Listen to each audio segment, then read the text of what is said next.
All right, let's go. Overheads.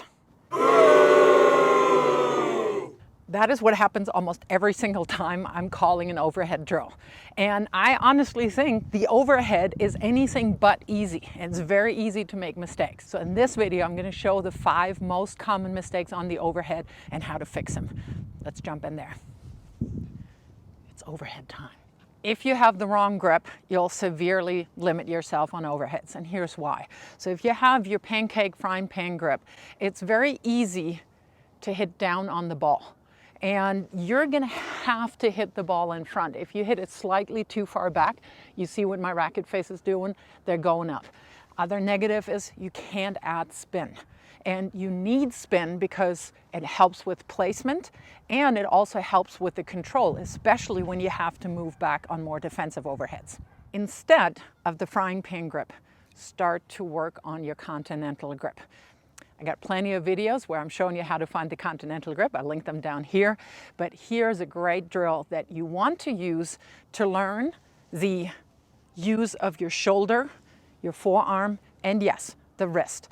So what you're doing is you're choking up here, and instead of just slapping down here, you're extending up. You want to lead with the edge of the racket and then turn your thumb up and out. And you're just spiking down on the ball, but you're coming from this angle here. You're not just doing this. Not turning when you have to move back. The good old back pedal. So limits you in terms of how fast you can move back. You're not going to be very quick that way. It also is very unstable. You're losing control of the shot. So here's what you want to do instead. Think of a quarterback in football. At least that's my understanding of football. You're in your ready position and you turn. You drop back, turn, and you want to shuffle. At least shuffle, much better than backpedaling. If you want to up it a notch, you use a crossover to gain even more ground. So this is what you want to do, the crossover here in front. That grabs a lot of room with the very first step. Bonus tip, especially when the ball is a little shorter and you have to move forward, make sure you do so sideways, because otherwise this happens. Not using your non-dominant hand. Moving back and having your left arm all the way up as a means to keep your balance, and it prevents you from collapsing down, and it's a tracking device. Especially if it's as bright as it is here today in Colorado, you can literally use your hand to shield against the sun. So whether you literally point at the ball or you're using your entire arm, doesn't matter, but you do want to have your non-dominant hand be way more active. The wrong contact point, regardless of grip, frying pan grip or Continental grip. If you hit it too far in front, your racket face will point down and you will most likely miss it in the net.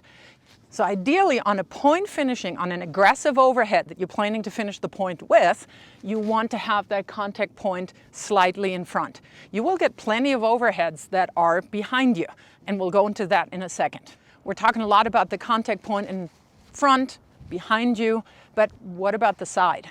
What I don't necessarily want to see is that you're straight up here, because that really points a lot of stress onto your shoulder. So it's perfectly fine to have a little bit of an angle here.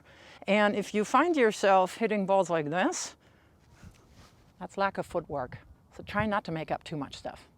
I think one of the many reasons why players miss a lot of overheads is they're too aggressive when it's not appropriate, because we think about the overhead as a point finishing shot. So when can you go for broke? To my mind, when you're inside the service box. That's when you can really truly hit down on the ball, you can open angles, try to finish the point.